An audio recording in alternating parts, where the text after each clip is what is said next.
জুমে যারা আছেন তারা কি ক্লিয়ার শুনতে পাচ্ছেন? আমার কথা কি শুনতে পাচ্ছেন? আচ্ছা, আজকে আপনার লেখার আজকে আমার কথাগুলো শোনা জরুরি।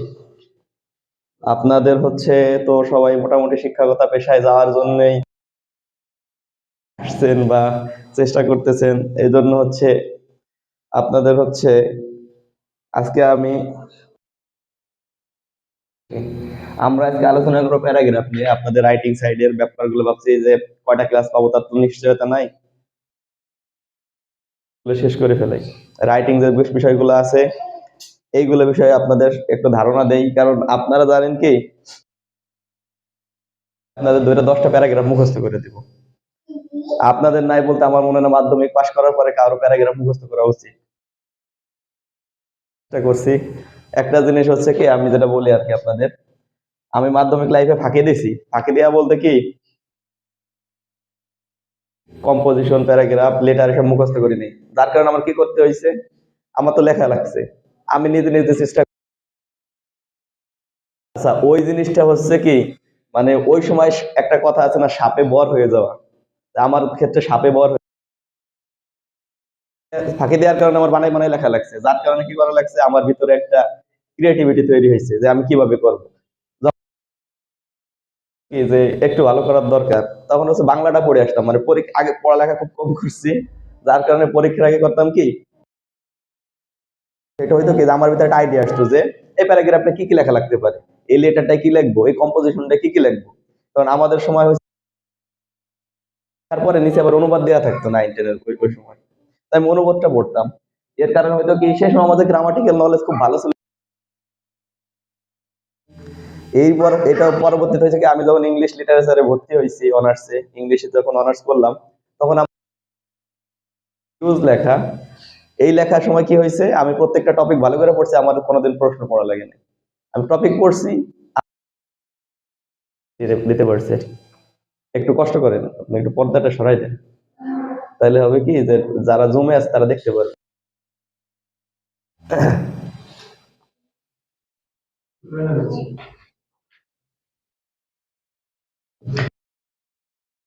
এই জন্য বলতেছি যে আপনাদের এই যে প্যারাগ্রাফ লেখা, এটার আপনাদের মুখস্থ করে লেখার সুযোগ কম।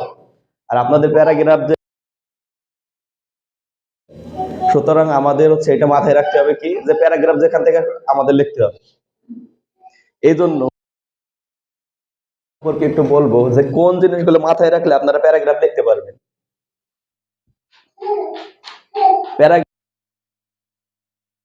মাথায় রাখতে হবে এই 3টা জিনিস, যদি আপনি মাথায় রাখতে পারেন বিশ্বের যে কোনো প্যারাগ্রাফ, যদি আপনার টপিক সম্পর্কে আইডিয়া থাকে। যারা অনলাইনে আছেন একটু সাইড টক করেন না, কিছু না বুঝলে প্রশ্ন করেন।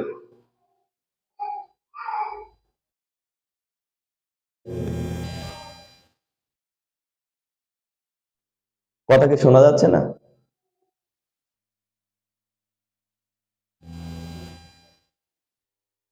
আচ্ছা, নেটওয়ার্ক জনিত সমস্যার কারণে এরকম হতে পারে।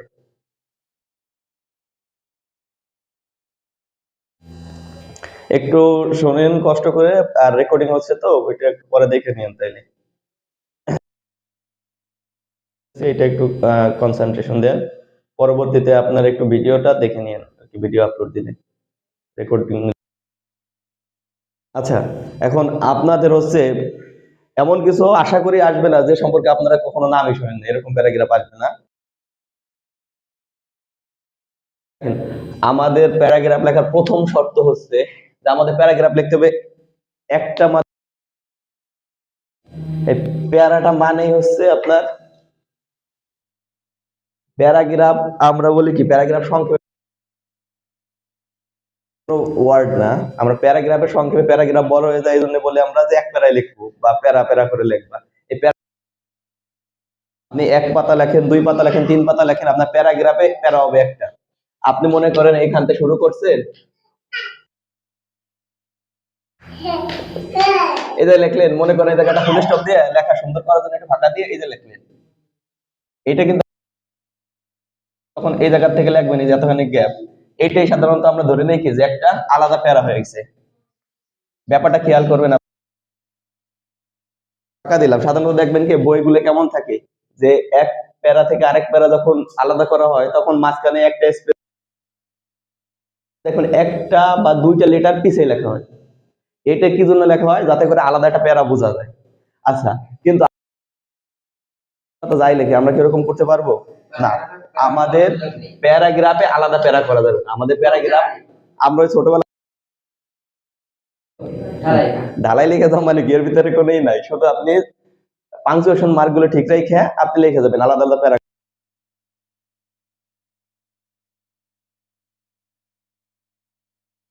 যেটা হচ্ছে ছাত্র জীবনে আমরা অনেকে বুঝি না, যার কারণে আমরা হচ্ছে একটা জিনিস টপিক সম্পর্কে আমরা আগে ধারণা নেই না, বা টপিকটা দেখছি আপনার মনে করেন টোটালি পরীক্ষা অনেকটা মানে বিস্ময়কর প্রশ্ন আসতে পারে, যেটা সম্পর্কে আপনার আইডিয়া নেই, কিন্তু আপনার এটা অ্যাটেন্ড করে আসতে হবে।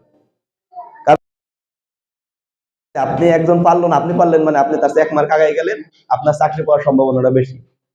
আর আমি এই জন্য কথাগুলো বলতেছি যে শুধু একটা সার্টিফিকেট অর্জনের জন্য, এরপরে কিন্তু আপনাদের পরীক্ষা দিয়ে প্রতিযোগিতা করেই হচ্ছে কিন্তু আপনাদের চাকরিটা পেতে হবে। ঠিক আছে? এখন আমাদের যে টপিকটা আসবে, মনে করেন আপনার শর্ট প্যারাগ্রাফ, এটা নিয়ে আপনাদের আপনাদের আরো টেনশন খুবই কম, শর্ট প্যারাগ্রাফ। আচ্ছা, এখন প্যারাগ্রাফ লেখার জন্য আমাদের 3টা জিনিস মাথায় রাখতে হবে। নাম্বার 1 হচ্ছে টপিক সেন্টেন্স,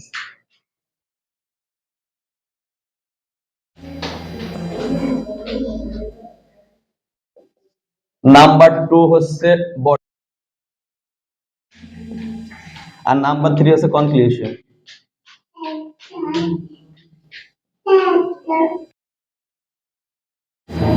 আচ্ছা, আপনারা কি দেখতে পাচ্ছেন?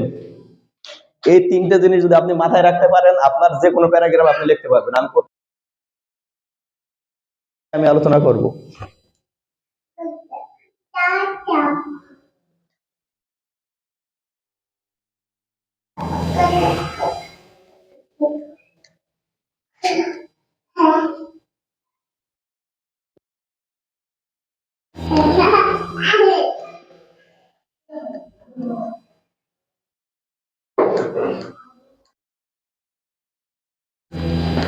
আচ্ছা, এই যে আমি 3টা জিনিস লিখলাম, এই শব্দগুলোকে আপনারা আগে পরিচিত এই শব্দগুলোর সাথে। আচ্ছা, টপিক সেন্টেন্সটা আমাদের হচ্ছে টপ মোস্ট ইম্পর্টেন্ট। একটা কথা মাথায় রাখতে হবে, যদি যে কোনো class what ever that can be, যে কোনো ক্লাস আপনি 6 এর থেকে শুরু করে 9, 10 ইন্টারমিডিয়েট চাকরি করে সমস্যা মানো।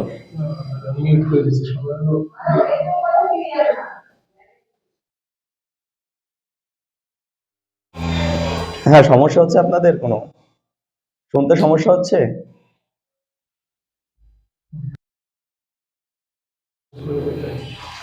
আচ্ছা, এখন যে ব্যাপারটা হচ্ছে কি, যে টপিক সেন্টেন্স, এই টপিক সেন্টেন্সটা হচ্ছে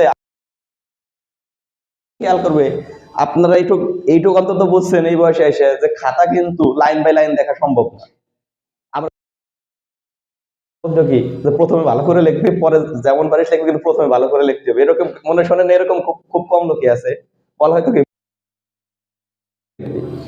আবার মনে করেন অনুরূপ যদি বলি, একটা স্যার যখন আপনার প্যারাগ্রাফ দেখবে, ইমেইল দেখবে, আপনার ইমেইলও আছে, আপনার প্রথমে খেয়াল করবে হচ্ছে শুরুটা কেমন শুরু করছে। আচ্ছা, এইখান থেকে আমাদের চলে আসে টপিক সেন্টেন্সের। হচ্ছে টপিক সেন্টেন্স হচ্ছে কি, টপিক সেন্টেন্স আপনার একটু মোটামুটি একটা ধারণা পেয়ে গেছেন টপিক বিষয়ে আলোচনা করব। টপিক সেন্টেন্সটা হচ্ছে কি, মনে করেন কি আপনার যে টপিকে, মনে করেন আমরা উদাহরণস্বরূপ ধরলাম আপনার আসলে বুক ফেয়ার,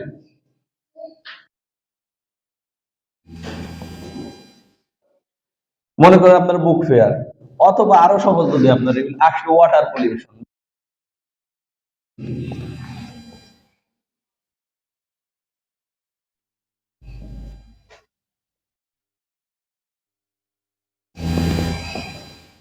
আসলে হচ্ছে আপনার এনভায়রনমেন্ট পলিউশন বা বুক ফেয়ার, হোয়াটএভার যে কোনো কিছু আসতে পারে।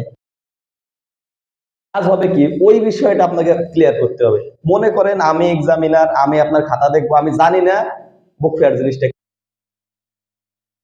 প্যারাগ্রাফ আসছে কি বুক ফেয়ার, এখন আপনি আমার এক সেন্টেন্সে বুঝাবেন বুক ফেয়ার জিনিসটা, আপনি আমাকে এক সেন্টেন্স এখন আমি আগে বাংলায় যদি বলি যে এনভায়রনমেন্ট পলিউশন, বাংলা কি? পরিবেশ দূষণ। পরিবেশ দূষণ জিনিস যে যখন আমাদের মানব সৃষ্ট বা প্রাকৃতিক কোনো কারণে যখন কি পরিবেশের স্বাভাবিক ভারসাম্যগুলো নষ্ট হয় বা পরিবেশের কি হয়, এই যে বাধাপ্রাপ্ত হয়, তাকে আমরা পরিবেশ দূষণ বলি নাকি? দূষণ জিনিসটা কি? স্বাভাবিক তো ধরো অস্বাভাবিক হয়ে, তাহলে আমরা পরিবেশ দূষণের ভিতরে আবার পাবো কি? আমরা এয়ার পলিউশন আছে, ওয়াটার পলিউশন আছে, এনভায়রনমেন্ট পলিউশন গেল একটা, আর কি? তো সাউন্ড পলিউশন আসলো। আপনার সাউন্ড পলিউশন আপনার প্রথম টপিক সেন্টেন্সে লিখতে হবে কি? সাউন্ড পলিউশন বলতে আমরা বোঝে কি যে আমাদের ডাক্তারি ভাষায় বলা হয় 45 decibel is the normal tolerable limit of sound, মানে শব্দের 45 যখন অতিরিক্ত হবে, আপনার 50 চলে গেলো, 50 55 হয়ে গেল, তখনই সেটা শব্দ দূষণ। তখন আমরা এটা বলতে পারি কি? শব্দ, আমরা মানুষের যতটুকু মানে সহ্য ক্ষমতা আছে তার উপরে যখন শব্দের চলে যায়, মানে সেটাকে শব্দ দূষণ বলা বলা যেতে পারে। তদ্রূপ ওয়াটার পলিউশন কি? আমরা বলতে পারি পানির স্বাভাবিক গুণ হচ্ছে কয়টা আপনারা জানেন? তিনটে। পানির স্বাভাবিক হচ্ছে তিনটে: রং, গন্ধ, স্বাদ। পানির স্বাভাবিক বৈশিষ্ট্য হচ্ছে তিনটা: রং, তখন কি তার স্বাভাবিক যে বৈশিষ্ট্য আছে সেই বৈশিষ্ট্য হারাই ফেলায়, তাকে আমরা ওয়াটার পলিউশন বলতে পারি। মনে করেন একটা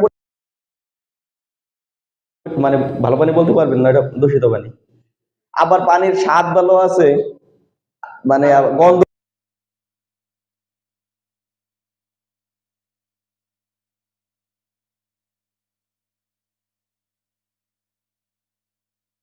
আপনি চান যে আপনার প্যারাগ্রাফে ফুল মার্ক পাবেন, আপনার টপিক সেন্টেন্স লিখতেই হবে, সংজ্ঞাটা লিখতে হবে। দ্যাটস মাই পয়েন্ট, যে করবেন। এটা হচ্ছে আপনার, আমি এইটা ব্যাপারটা এরকম বলতেছি কেন, যে এটা এত গুরুত্বপূর্ণ আপনাদের। আপনাদের কখনো যদি রিটেন, কারণ এই ব্যাপারটা আপনি একটা খেয়াল করবেন। আচ্ছা, আপনারা ছোটবেলার বইতে, আমরা যেমন, আমরা আর আপনারা তো খুব বেশি জেনারেশন গ্যাপ না, আমরা যখন ছোটবেলার বইতে পড়তাম, আমরা রচনা লিখতাম কেমনে আপনার মনে আছে? প্রথমে দিতাম সূচনা, তারপরে দিতাম বর্ণনা, বা তারপরে মনে করেন বায়ু দূষণ আছে, বায়ু দূষণ লিখলাম, বায়ু দূষণ কাকে বলে, বায়ু দূষণের কারণ, বায়ু দূষণ প্রতিকারের কারণ, বায়ু দূষণ প্রভাব, কোটেশন দিয়ে। আপনারা কি খেয়াল করছেন এখনের বইগুলো দেখবেন কোনো কোটেশন নাই? এখন বইগুলায় আপনার কেন নাই? প্রত্যেক এখন কোটেশন নাই বললে ভুল হবে।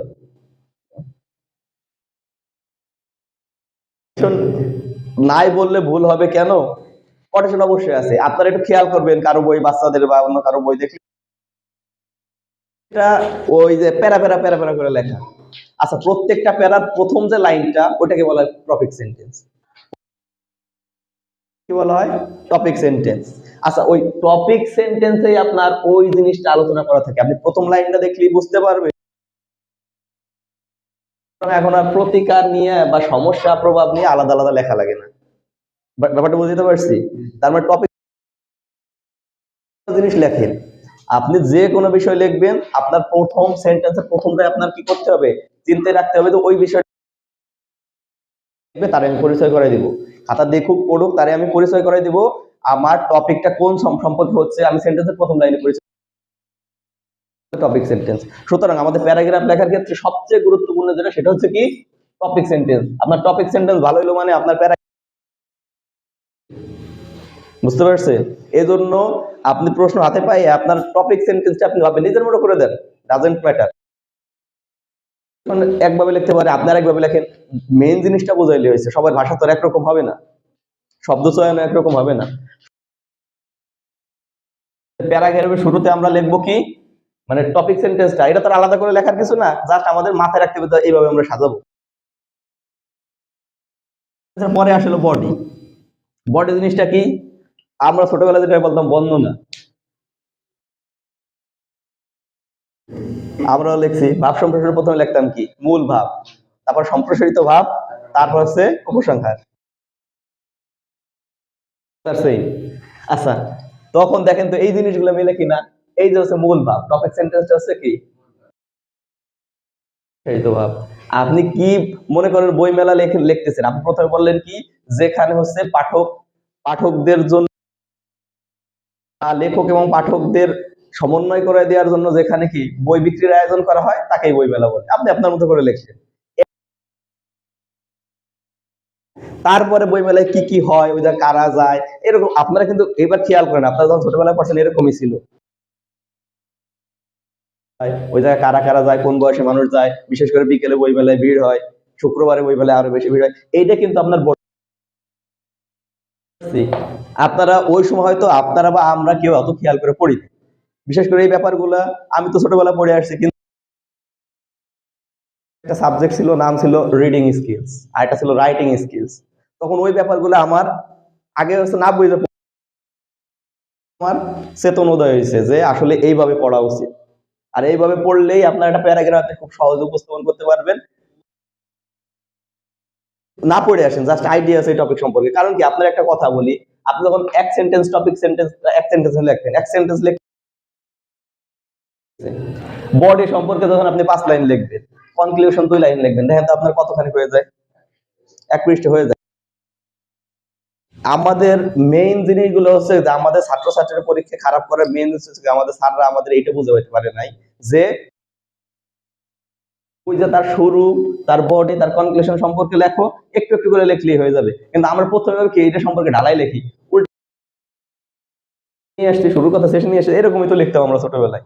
সমস্যা হয়েছে এখানে। সুতরাং আমাদের প্যারাগ্রাফ লিখতে গেলে অবশ্যই আমাদের মাথায় রাখতে হবে হচ্ছে কি করতে হবে, আমাদের সর্বপ্রথম আমাদের টপিক সেন্টেন্স সম্পর্কে আলোচনা করতে হবে। আপনার হচ্ছে শর্ট প্যারাগ্রাফ, আপনাদের নট মোর দ্যান 6 or 7 ভিতর লিখলে হয়ে যাবে। আপনি মনে করেন যে আপনারও খাতা অনুযায়ী আপনার যে পরীক্ষা খাতা দিবে 1 পেজ বা তার চেয়ে একটু কম বেশি লিখলে আপনাদের এনাফ। কারণ বুঝতে পারছেন। সুতরাং আপনাদের একটা কথা হচ্ছে কি যে অল্পর ভিতরেও ভালো দেওয়া যায়। বুঝতে পারছেন। আপনার একটা একটা বাটি বানাই দিলাম আপনার স্বর্ণ দিয়ে, দুটো কি সেম হবে? না। সুতরাং আমাদের অনেক বড় কিছু দেখা গেল আবাজ আবাদে লেখা যায়, আবার ছোট একটা কি বলা যায়, ওইটা কিছু ভারী শব্দ দিয়ে লিখলাম, এটা আমাদের ভাষাগত দক্ষতা ওইটার ভিতরে প্রকাশ পাইতে পারে। বলবো কি যে আমাদের টপিক সেন্টেন্সটা আমাদের অবশ্যই কি করতে হবে, খেয়াল করে লিখতে হবে। আপনি 2 লাইন টপিক সেন্টেন্স লেখেন, 4 লাইন 5 লাইন বডি, আপনি তার বর্ণনা লিখলেন, তার বর্ণনার জিনিসটা তারপর কি কিভাবে হইতে পারে, কি কেন হয়, কি হয়, হ্যান ত্যান লিখতে পারলেন। কারা আসে কারা যায়, এটা আমরা বুক ফেয়ার নিয়ে প্রথমে বলছিলাম যে বুক ফেয়ার নিয়ে যদি আমরা বলি, আমাদের প্রথমে বলতে হবে কি যে বই মেলাটা কি, তারপর বলবো অনুষ্ঠিত হয় কিভাবে, এটা আমরা স্বাভাবিকভাবে গেলাম যে এই বই মেলায় কারা আসে, কোন বইগুলো বেশি বিক্রি হয়, কখন বই মেলায় বেশি ভিড় হয়। দেখেন এই অবশেষে মন্তব্য, আচ্ছা মন্তব্য জিনিসটা হচ্ছে তারপরে আসবে মন্তব্য বা কনক্লুশন। আমরা কিন্তু এটা কিন্তু প্যারাগ্রাফের বিষয়ে এগুলো পয়েন্ট করে লিখবো না, কিন্তু আমাদের এইগুলো কি করতে হবে অবশ্যই, কিন্তু এই জিনিসগুলোর ভিতর থাকবে। বুঝতে পারছেন। যেমন আমরা বলি কি যে একজনের আমি ভালোবাসি বললাম, মানে যে ভালোবাসা এগুলো ব্যাপারটা তার আচ্ছা তাদের তাদের প্রকাশ পায়। একজনের আমি দেখে মনে করি 2 জন লোক আছে, আমার হাতে একটা খাবার আছে, আমি একজনের দিলাম, এটাতে বোঝা যায় তার প্রতি কি আমার আলাদা একটা এরকম সবকিছু এটাকে আমাদের লিখেই দিতে হবে ব্যাপারটা এমন না। আমাদের এটা আমাদের লেখার মাধ্যমে প্রকাশ ঘটাইতে হবে, ঠিক আছে। আর আমাদের সবচেয়ে কেন, আপনি 3টা জিনিস যখন সাজাই লিখতে পারবেন, প্রত্যেকটা 2 লাইন করে লিখলে আপনার 6 লাইন হয়ে যাচ্ছে। কিন্তু আপনি যখন একটা ভাজাই আমি হচ্ছে এই জিনিসটা বুঝাইতে চাচ্ছি যে যে কোনো জিনিস সম্পর্কে আমরা যখন লিখবো একেবারে হটে বা যে কোনো জিনিস, মনে করেন আপনার বাসার একজন ভাই বা দাদা বা চাচা আমার একটা লিখে দেন, একটা প্যারাগ্রাফ লিখে দেন, একটা রচনা লিখে দেন, একটা চিঠি লিখে দেন, তখন মাথায় রাখতে পারি আমাদের তাদের সামনে উপস্থাপন করতে সহজ হবে। বুঝতে পারছেন ব্যাপারটা। এক লাইন আপনি আপনি আজকে নিজে একটু বাসায় যাওয়ার যদি সুযোগ পান, নিজে একটা বিষয় নিয়ে এই যে 3টে যে আমি একটা কি করলাম, ফিগার তৈরি করলাম, এই কি যখন আপনারে বললো, আপনি আজকে মনে করেন হট এভার যে কোনো একটা টপিক নিয়ে আপনি বসলেন যে আমি এই সম্পর্কে 5টা কথা বাংলায় জিনিস সম্পর্কে আমি 1 পাতা লিখবো বা আধা পাতা লিখবো, 10টা লাইন লিখবো। তখন আপনি প্রথমে ভাবলেন এই জিনিসটা কি, তখন ভাবলেন এই জিনিসটা লিখলেন, তারপরে এই জিনিসটা সুবিধা অসুবিধা, কারা ব্যবহার করে কারা না করে, টপিক হিসেবে আলাদা আলাদা হইতে, আর লাস্টে একটা সমাধান দিলেন। যেমন মনে করেন ক্ষতিকর জিনিস, আমাদের প্যারাগ্রাফ সাধারণত কয়েক ধরনের, বর্ণনামূলক, তারপরে আসে আপনাদের হচ্ছে পয়েন্ট লিস্টিং প্যারাগ্রাফ, সেটা আছে কি যে সেটা আছে যে পয়েন্ট গুলো, আর তারপরে আসে আপনার compare and contrast paragraph. Compare and contrast প্যারাগ্রাফকে দুইটার ভিতরে সাদৃশ্য, তাইলে আমাদের যখন এই যে কি বলে প্রথম বলে ডেসক্রিপটিভ প্যারাগ্রাফ, বর্ণনামূলক প্যারাগ্রাফ, ওটা বর্ণনামূলক হইতে পারে, টেক্সটুয়াল বর্ণনামূলক হইতে পারে, এই সমস্ত বর্ণনামূলক। আচ্ছা, আরেকটা প্যারাগ্রাফ আছে কজ এন্ড ইফেক্ট, কারণ এবং প্রতিকার। যেমন এই যে এনভায়রনমেন্ট পলিউশন, এটা কি কি কারণ আছে, এটার প্রভাব কি কি, এটা থেকে বাঁচবো কিভাবে, সেটার কনক্লুশন। ওই মেলা সম্পর্কে যদি ডেসক্রিপটিভ প্যারাগ্রাফের আমরা কনক্লুশনে যাই, আমরা বলতে পারি কেমনে যে যেহেতু একটা জাতি গঠন,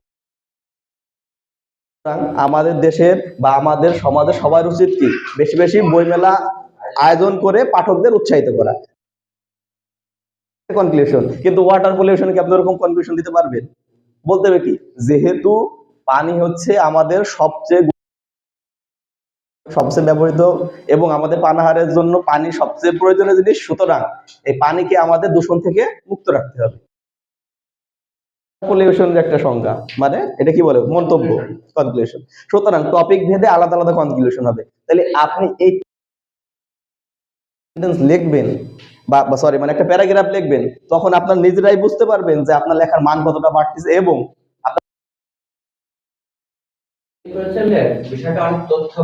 অবশ্যই তথ্যবহুল হবে। ওই যে বললাম যে আপনি ঢালাই লিখতে গেলে আপনার তো মাথায় আসবে না। আমি প্রথম একটা কথা আছে, এটা আমরা সবাই জানি যে কি, যে একটা কাজ শুরু করাই সবচেয়ে ভয়ঙ্কর চ্যালেঞ্জিং। এটা হচ্ছে আমি হচ্ছে অনলাইনে একটু কাজ করি, তো ওই জায়গায় যখন কাজ করবো আগা মাথা কিছুই বুঝতেছিলাম।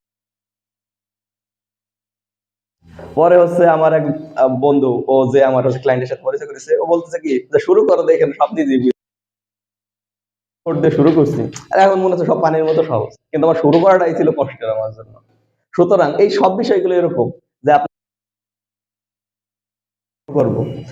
আমার এই পরীক্ষার সময় তো আমার এরকম ছোটবেলায় অনেক এরকম মনে হইতো প্রথম লাইন কি লিখবো, যে পড়বে না কেমনে কি লিখবো হ্যান। এই জন্য আমাদের টপিক সেন্টেন্সটা যখন আমাদের মাথায় থাকবে যে এই ব্যাপারে আমরা প্রথমে শুরু করবো কি দেয়া, এই ব্যাপারটা পরিচয় করে দিতে পারবো, আমাদের টেনশন অনেকটা চলে গেল। আর শুরু তখন করতে পারবো, দেখবেন আস্তে আস্তে মাথায় কিছু না কিছু আসবেই। সুতরাং আমি কয়টা প্যারাগ্রাফ বলে দিতে পারবো বা পড়াই দিতে পারবো বা মুখস্থ করে দিবো, এখন মুখস্থ করার বয়স নাই। সত্য কথা বয়স নাই, কারণ আমাদের একটা বয়স আছে। আমরা যদি এখন মাধ্যমিক পর্যায়ে যা পড়ছি মোটামুটি 2-4 বার পড়লে মুখস্থ হয়ে গেছে, কিন্তু মুখস্থ করতে, কিন্তু একটা ব্যাপার হচ্ছে কি যে ওই সময় আমাদের ভিতরে কি বোধ শক্তি কম ছিল, ক্রিটিক্যাল জিনিসগুলো তখন আমরা মুখস্থ বেশি হইতো কিন্তু আমরা বুঝতাম কম। কিন্তু এখন আমাদের কি হয়েছে, ভিতরে বোঝার শক্তিটা বাড়ছে, মুখস্থ হয় কম। যাই হোক, থাকবে মনে করেন যে জিনিস যেভাবে করতে হয় ওইভাবে করতে হবে।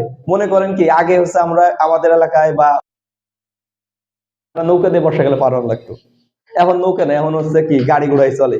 তো এখন কি আমি নৌকা নিয়ে বসে থাকলে হবে? আমার যে আমি ছোটবেলা যেমন কি একটা জিনিস হুট করে ফেলাইতে পারতাম, এখন কি সেই জিনিসগুলো করা সম্ভব? আমার উপরে সবার দায়িত্ব। সুতরাং পরিস্থিতি যেমন আসবে আমাদের ওইভাবে খাপ খেয়ে চলতে হবে। আর এই যে উপস্থিত নিয়ে বলে সামাজিকীকরণ, আর আমাদের প্রত্যেকটা যেহেতু সামাজিক জীব হিসেবে আমাদের এই জিনিসটাই আমাদের সবার খাপ খায়, যে যত বেশি খাপ খায় নিতে পারে। সুতরাং এই যে সামাজিকরণ বলেন যা বলেন, সুতরাং এখন আমাদের এই যে প্যারাগ্রাফ যেহেতু মুখে নাই, আমাদের ব্যাপারটা বুঝতে হবে।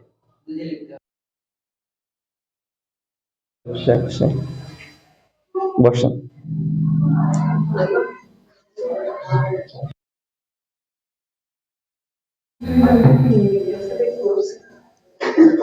সুতরাং আমাদের এখন যেহেতু মুখস্থ করা কষ্ট, আমরা এই টপিক,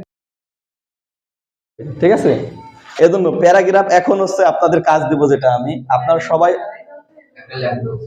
এখন যদি লিখতে পারেন এখন 5 মিনিট বা 4 মিনিটে যে কোনো একটা টপিক সম্পর্কে ভালো হয়।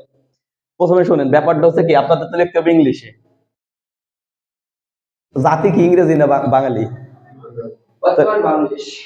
আচ্ছা, না আমরা বাংলিশ যে হিসেবে ওই অর্থে আমরা বাংলা ভাষার ইংরেজিতে লিখি, কিন্তু পরীক্ষার খাতায় কি আমরা বাংলা ভাষায় ইংরেজি লিখতে পারবো না। সুতরাং আমাদের চিন্তা ভাবনা দেখেন তো, আপনি যতই ভং ধরেন বিদেশি হওয়ার, কিন্তু আপনার চিন্তায় বাংলায় করতে হবে, চিন্তা বাংলায় করতে হয়, স্বপ্ন দেখতে হয় বাংলায়। হ্যাঁ, তো আপনি কিন্তু আমরা যতই যা বলি, কিন্তু আমাদের ওই চিন্তা ভাবনা বাংলায় আসবে। সুতরাং আপনি বাংলায় চিন্তা করবেন আগে। আপনি একটা জিনিস, আমি যেটা আমি লেখা শিখবো, আমি ট্রান্সলেশন শিখবো, বা আমি একটা টপিক ট্রান্সলেশনের পরে পরের ব্যাপার, আগে আমি লেখা শিখবো কোন টপিক, তার আগে বাংলায় লিখতে হবে।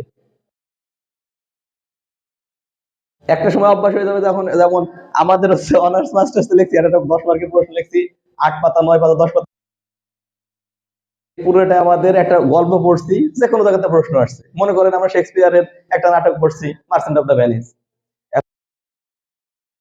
30টা চরিত্র আছে, বললো যে আমাকে চরিত্র মূল্যায়ন করো, পুরো সৃজনশীল প্রশ্নের মতো। তখন আমাদেরকে এটা মুখস্থ করা সম্ভব, 30টা রাউন্ড থাকে, প্রেক্ষাপট থাকে, এনতেন এসব। যার কারণে আমাদের কি করতে হয়েছে, আমরা আগে টপিকটা ভালো করে পড়ছি, যে জায়গাতে প্রশ্ন আসুক পারছি। উপন্যাস পড়ছেন আপনারা? পড়ছেন তো মনে হয়, পাঠ্য বইতে অনেক ছিল। হ্যাঁ, সৈয়দুল্লাহ লাল সালু, ওইটা আমাদের মাস্টার্স। তো ওইটা মনে করেন যে ওইটা তো মোটামুটি ছোটটা উপন্যাস বলা চলে। যেমন আমাদের যে কিছু উপন্যাস, শেক্সপিয়ার কিন্তু কোনো উপন্যাস লেখে নাই, তার সবগুলো হচ্ছে নভেল বা প্লে। নভেল বলছে, ড্রামা বা প্লে। মঞ্চস্থ করার পর হয়ে যায় প্লে, আর লেখা যেটা হয়েছে, শুধু লেখা হয়েছে, ওইটা হচ্ছে ড্রামা। শেক্সপিয়ার বলেন, ওই তো কেউ বলে 36, 37, 38, এরকম 37-এর যুক্তি বেশি গ্রহণযোগ্য। সুতরাং এটা হচ্ছে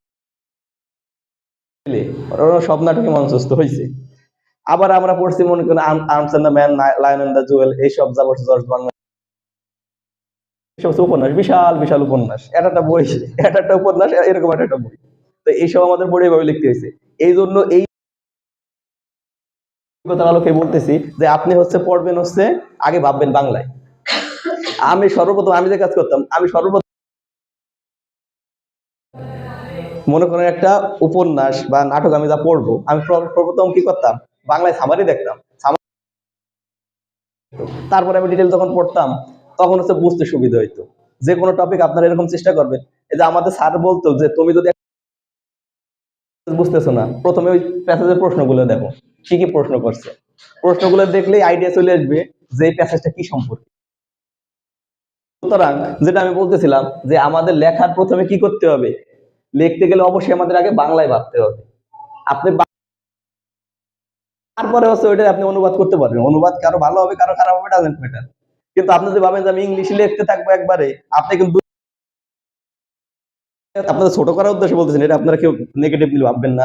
অভ্যাস, আমাদের অভ্যাসের দাস আমরা, বুঝতে পারছেন? ডিগ্রি অর্জন করে আমরা একটা হাতের কাজ পারি না, কিন্তু একটা লোক মূর্খ, সে কত নৈপুণ্য ভাবে কাজ করতেছে। শিক্ষা হচ্ছে ডাইভার্সিফাই,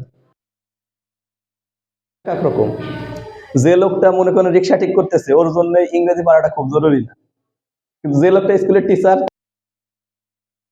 এখন আমরা যেটার সাথে অভ্যস্ত হয়ে আসছি আমরা সেটাই পারবো। কিন্তু যেহেতু আমাদের এটা এখন করতে হচ্ছে, সুতরাং আমাদের এই সম্পর্কে আইডিয়া নিয়ে আমরা ওইভাবে লেখা। হ্যাঁ, হ্যাঁ, এই যে আমার মেসেজটাই হচ্ছে, এটা কি করবেন আপনি, এই 3টা জিনিস মাথায় রাখবেন, এই 3টা জিনিস মাথায় রাখ, ঠিক আছে? আচ্ছা, মনে করেন আপনাদের আমি আজকে রেল স্টেশন সম্পর্কে বললাম যে বাংলা একটু লেখেন।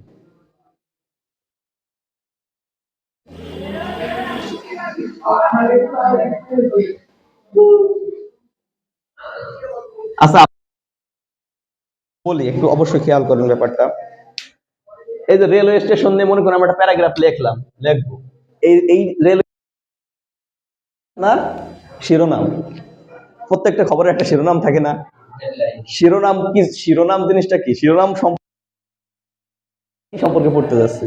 মনে করেন বলা হইলো যে ইউক্রেনে আক্রমণ করছে রাশিয়া, আমরা আজকে আমি ঘটনা কি পড়তে যাচ্ছি, এই যে যে শিরোনামটা আছে, আপনারা খেয়াল করে দেখবেন যে কোন ইংরেজি পত্রিকা পড়লে বা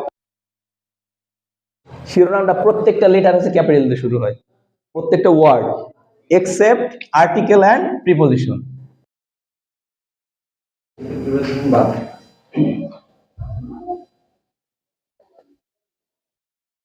আর্টিকেল আছে, আর্টিকেল প্রিপোজিশন যদি শব্দের শুরুতে আসে, যেমন বললাম the merchant of the Venice, তাই দাটা কি প্রথমে আসছে না? ওই দাটা কি ছোট করে লেখার সুযোগ আছে? শুরুর যে ওয়ার্ড সেটা লিখতে হয় কি ক্যাপিটাল দিয়ে শুরু করতে হয়। এটা আমাদের পাংচুয়েশন মার্কের একটা, আমরা যখন পড়ছি তখন জানতাম। তাইলে ওয়ার্ড আমাদের কি করতে হবে? অবশ্যই ক্যাপিটাল দিয়ে শুরু করতে হবে যখন আমরা শিরোনাম লিখবো। যেমন বললাম যে ওয়াটার পলিউশন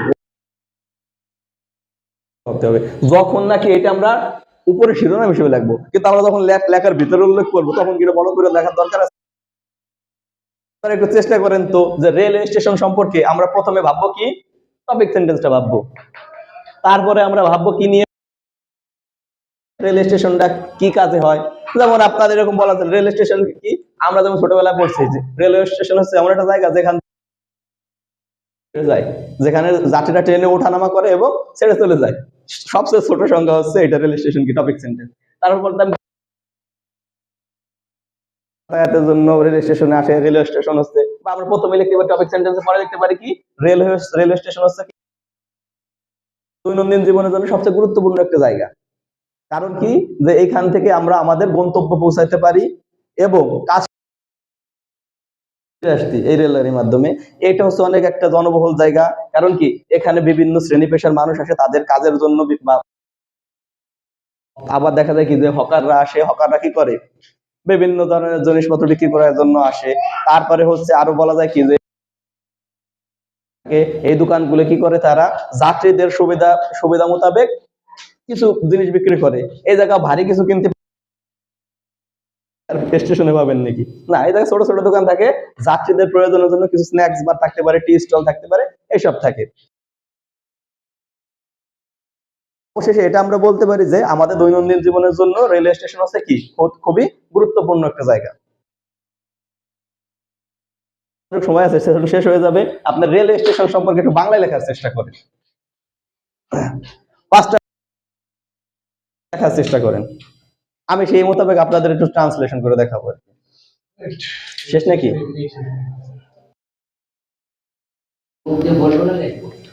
লিখতে পারেন, মুখ দিয়ে বললে মনে আসতে কষ্ট।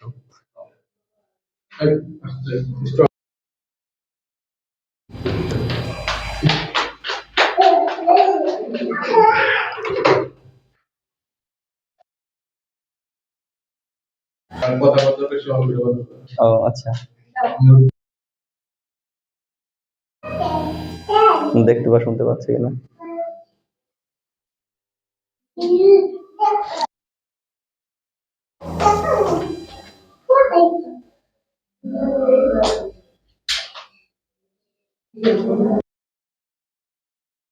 ম্যাডাম গ্রুপে মেসেজ দিয়ে দাও তো।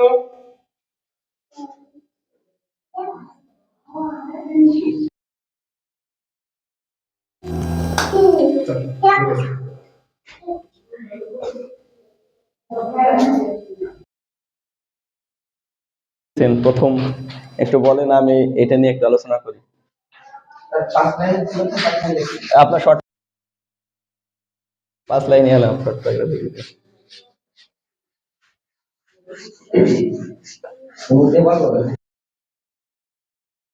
রেলওয়ে স্টেশন এমন একটি জায়গা যেখান থেকে ট্রেন ছেড়ে যায় এবং বিরতি নেয়।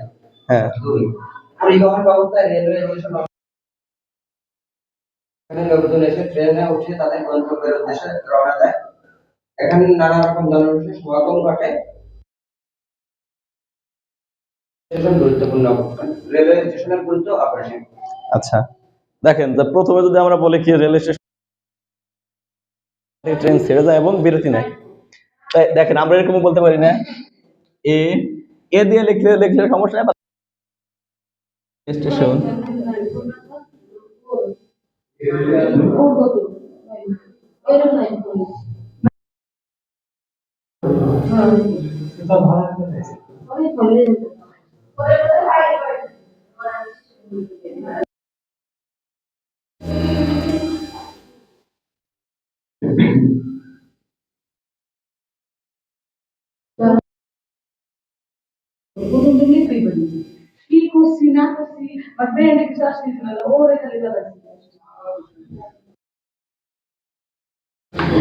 আচ্ছা কি লিখছেন যেখান থেকে ট্রেন ছেড়ে যায় এবং বিরতি নেয়? আচ্ছা from where the train leave and stop দিতে পারেন। এটা বিরতি নেয় অর্থ হচ্ছে স্টপ। এখানে বিরতি রেস্ট হচ্ছে জীবের ক্ষেত্রে, যে আমি কাজ করতে করতে অসুস্থ গেছে বিশ্রাম নেই, এটা জীবের ক্ষেত্রে। Station is a place from where যেখান থেকে ট্রেন লিভ, লিভ মানে কি ছেড়ে যায়, অ্যান্ড স্টপ। সেন্টেন্সের জন্য আপনাদের শর্ট প্যারাগ্রাফ এতটুকুই না। আচ্ছা তারপরে কি লিখছেন? পরিবহন ব্যবস্থা রেলওয়ে স্টেশন অন্যতম একটি। তাহলে দেখেন এটা আমাদের এইভাবে শুরু, ইংরেজি শুরু করতে শেষের থেকে, সেন্টেন্সের শেষের থেকে শুরু করতে, মানে বাংলা হিসেবে। তাহলে এটা একটা গুরুত্বপূর্ণ জায়গা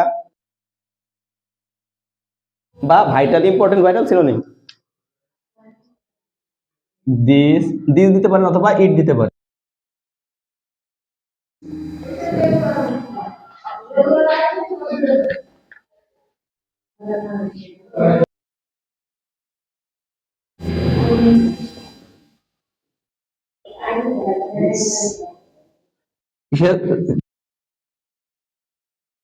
রেলওয়ে স্টেশন অন্যতম গুরুত্বপূর্ণ জায়গা। আচ্ছা দিস বা it is an important place. পরিবহন TRANS ট্রান্সপোর্ট সিস্টেম। আচ্ছা এই দেখেন ফর ব্যবহার করছি না আমরা, ফর থেকে একটা প্রিপোজিশন, প্রিপোজিশনের পর অবশ্যই এটা নাউন বসতে হবে। প্রিপোজিশন শব্দের অর্থ হচ্ছে পূর্বে অবস্থান। কার পূর্বে অবস্থান? নাউনের। প্রিপোজিশন, প্রি মানে পূর্বে, পজিশন মানে অবস্থান। সুতরাং আমাদের এই যে ফর, অন, অফ, অ্যাবাভ, মানে সবকিছু হচ্ছে কি প্রিপোজিশন। সুতরাং আমাদের মাথায় রাখতে হবে প্রিপোজিশন পরে কি বসাইতে হবে? একটা নাউন। ট্রান্সপোর্টেশন ব্যবহার করতে হয়েছে। হ্যাঁ ট্রান্সপোর্ট মানে হচ্ছে বহন করা বা পরিবহন, পরিবহন করা, পরিবহন এক না, নাম্বার ওয়ান।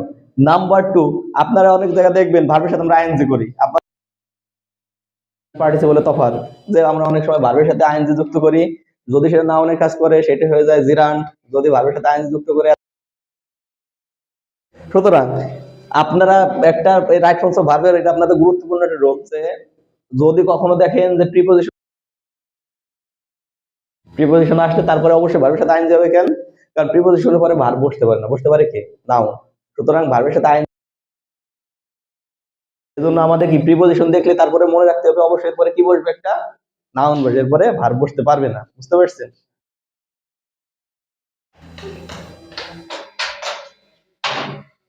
তারপরে লাইন কি লিখছেন? স্যার তাহলে এই জায়গা ট্রান্সপোর্টিং ব্যাপারটা হচ্ছে দিয়া, মানে এটা আমি শাব্দিক ভাবে ভুল বলবো না, ট্রান্সপোর্টিংটাও নাউন, কিন্তু এই জায়গা অর্থের সাথে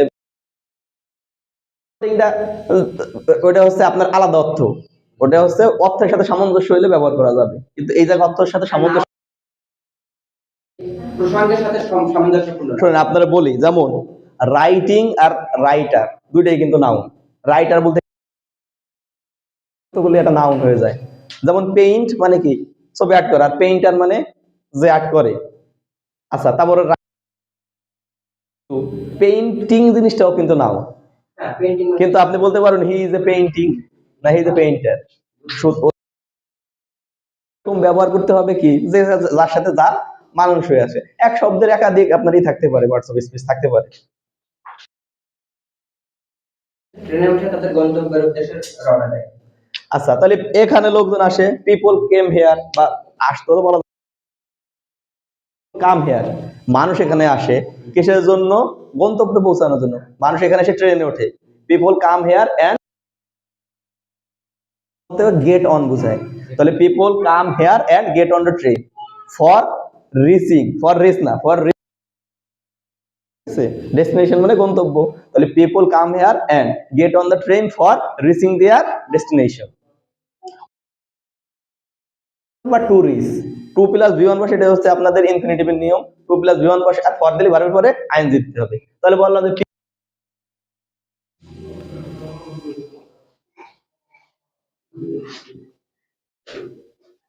and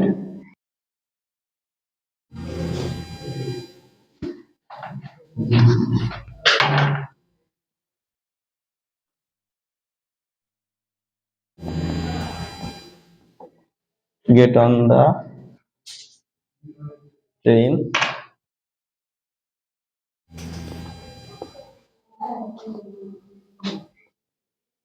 অথবা টুরিস্ট।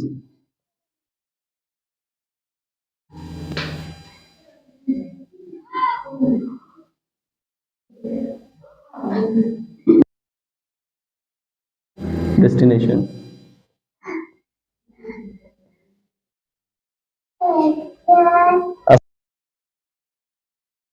আর এস তো ধোনি।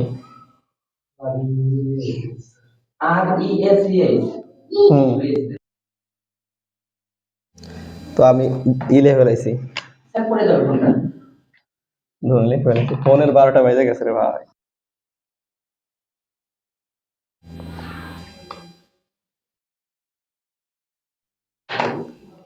ফোন কাল বাংলে তো ভালোই হইতো। এই যে এটা গ্রিন লাইন চলে এসেছে,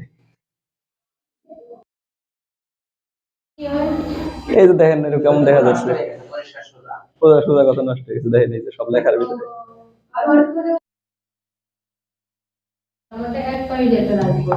এই হচ্ছে অ্যামোলেড ডিসপ্লে চালানোর সমস্যা। এখন ডিসপ্লে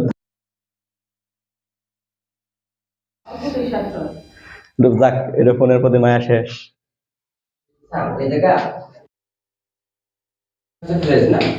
হ্যাঁ শোনেন, এইটা আমি বলতেছি, এটা আমি ভাবতেছিলাম বলবো। শোনেন, আমাদের কিছু প্রিপারেশন ব্যবহারে সতর্ক থাকতে হবে।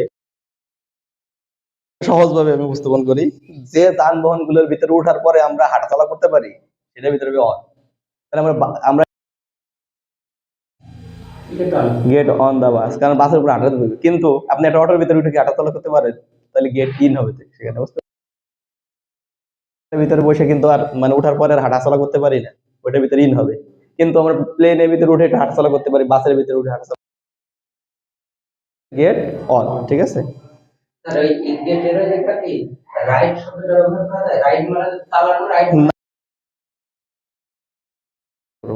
সাইকেল, মোটরসাইকেল আর হচ্ছে যে কোনো ওই যে পশু, যেমন আপনি ঘোড়ায় ঘোড়ায় যখন চড়বেন তখন। আর এটা হচ্ছে আপনার, আর যে কোনো জিনিস আপনি যে অর্থে বলতেছেন যে আপনি গাড়ি চালান তখন হচ্ছে ড্রাইভ ব্যবহার করতে হবে। ঠিক আছে, ঠিক আছে। আচ্ছা, তারপরে কি লিখছেন?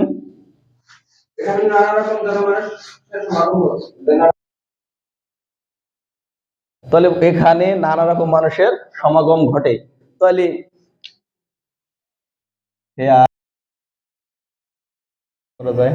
নানা রকম মানুষের সমাগম ঘটে, different types of people came here বা গ্যাদার। তাহলে different type of people gather here. আচ্ছা, আমি আরেকটা টপিক দেখাবো, মুখে মুখে বলে দিই, তারপরে বলেন। পরিশেষে আমরা বলতে পারি, তাহলে বলতে পারি কি যে এট লাস্ট, অবশেষে উই ক্যান সে দ্যাট, অবশেষে আমরা বলতে পারি যে ফর ট্রেন জার্নি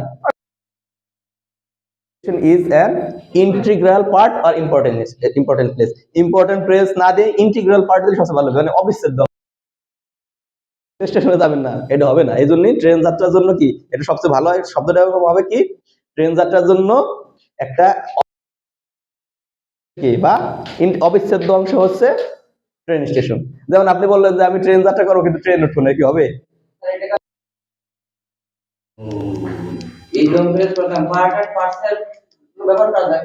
এখন শোনেন, পার্ট এন্ড পার্সেল হচ্ছে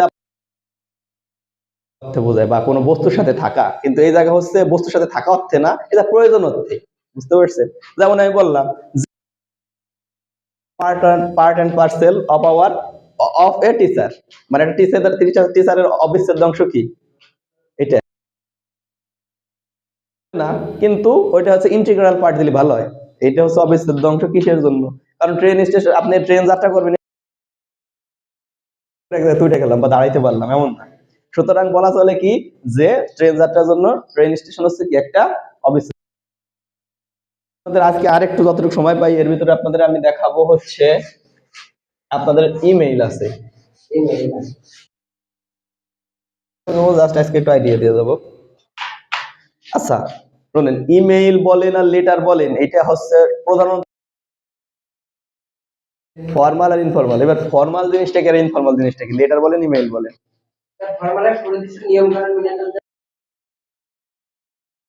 চিঠি, আপনি চিঠি লিখতে গেলে বা মেইল লিখতে গেলে কাঠামো থাকতে হবে। আপনি কথা বলছেন সে ঠিক আছে, হ্যাঁ। দেখো সহজ করে বলতে চাই, আগে আবার বোঝার সাথে আমি বলতেছি যে ফর্মাল লেটার বা ইমেইল হচ্ছে যেগুলো আমরা অফিসিয়াল কাজে ব্যবহার করি, বুঝতে পারছেন?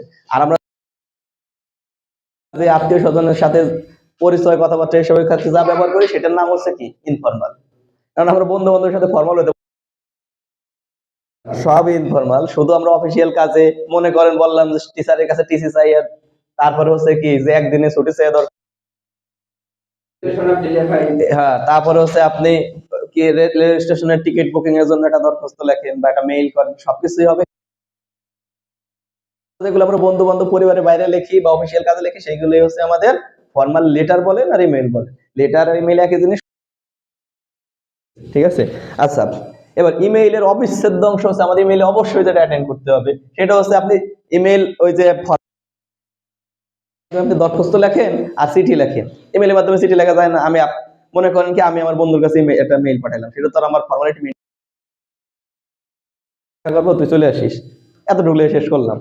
কিন্তু একটা স্যারের সাথে আমি এরকম লিখতে পারবো না, তাকে আমি স্যালুটেশন দিতে হবে প্রথমে, যেমন স্যার বলা হয়, এই সম্বোধনটাকে বলা হয় স্যালুটেশন। এইভাবে আমাদের একটা প্রক্রিয়া মেনটেন করে চলতে হবে। সুতরাং আমরা যদি মেইল যাই, মেইল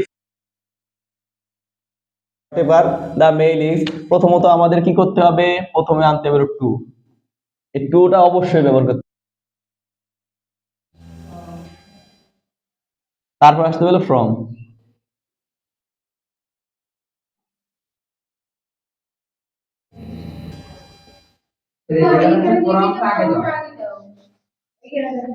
আচ্ছা আমি বলতেছি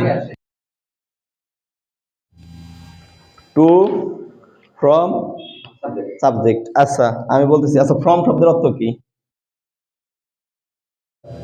ফ্রম হচ্ছে, দাঁড়ান আপনাদের আমি প্র্যাকটিক্যালি দেখাবো। আচ্ছা এই যে বইগুলো আছে আপনারা আজকে একটু বাড়ি যায় দেখবেন, কারো বর্তমান বই যদি থাকে দেখবেন এই ফ্রমটা নাই। ভুল, আপনি বলেন ফ্রম উপরে থাকবে, ঠিক আছে, ইট ডাজন্ট ম্যাটার, এটা কোনো ভুল না। আপনি বর্তমান বই থেকে ফ্রম দেয়াই নাই, টু দিয়ে আছে, সাবজেক্ট দিয়ে আছে। টু ছিল, ফ্রম ছিল, তারপরে ছিল সিসি, তারপরে ছিল বিসিসি কপি। যে এই কার্বন কপি বলতে কি বোঝে? কার্বন, কার্বনতে লেখার পরে কি হয়, হুবহু তাই লেখা হয় না নিচের পেজে। আপনি উপরের পেজে যা লিখবেন নিচের পেজে তাই আসবে। আমরা ব্যবহার করতাম হচ্ছে কিসের জন্য, যে হুবহু মেইল কার কেউ পাঠাবো কিনা, এই সিসি এর জন্য লেখা দেয়া লাগতো, বিসিসি দেয়া লাগতো। পরে হচ্ছে উঠে গেছে, তখন ছিল শুধু সিসি, এখন আবার সিসি উঠে গেছে, এখন আছে শুধু টু আর ফ্রম। বর্তমান ইদানিং দেখতেছি ফ্রম। আর আমরা যখন হচ্ছে আমাদের ওই যে দৈনন্দিন মোবাইলে দেখি বা ল্যাপটপে কম্পিউটারে মেইল পাঠানো যায়, তখন প্রথম আসে ফ্রম। তোমার কি ফ্রম, এই ফ্রমটা কে? ফ্রমটা হচ্ছে আমি নিজে। আমার থেকে ফ্রম মানে হতে, কার হতে যাচ্ছে, মানে দিকে, উদ্দেশ্যে, প্রতি, তাহলে কার দিকে যাচ্ছে। তাহলে এটা, এটা আপনি উপরে দেন নিচে দেন সমস্যা নাই, এটা আপনার কোনো,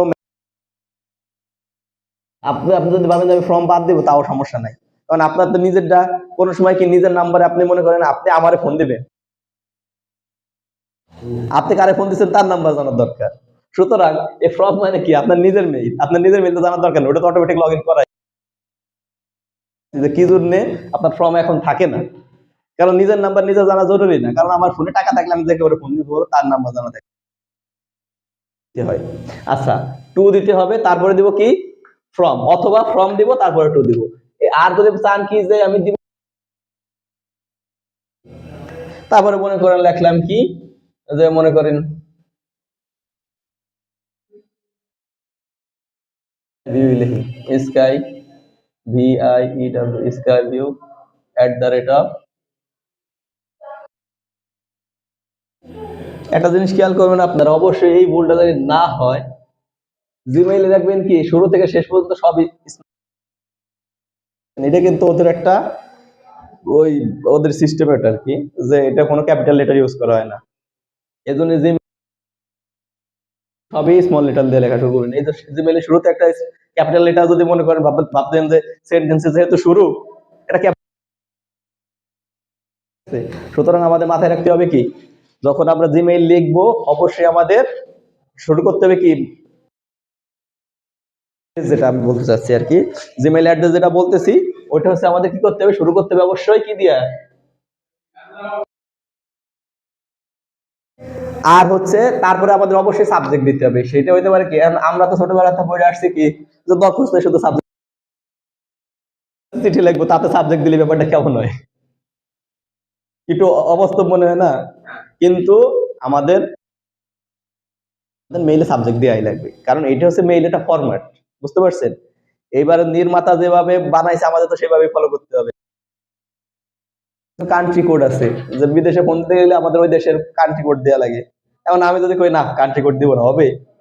কারণ আমাদের ওইটাই ব্যবহার করতে হবে। সুতরাং এটা যেভাবে সিস্টেম আছে আমাদের যুক্তি খাটবে না, ওইভাবে দিতে হবে। সুতরাং আমাদের বন্ধুর কাছে সাবজেক্ট তো কোনো ব্যাপার না, কারণ সাবজেক্ট বলেই দেবে যে বন্ধুর কাছে বোনের বিয়ের আমন্ত্রণ জানায় বন্ধুর চিঠি লেখো, তাহলে সাবজেক্ট লিখলাম কি, ইনভাইটেশন সিস্টার্স ম্যারেজ অ্যানিভার্সারি, ঠিক আছে? এইভাবে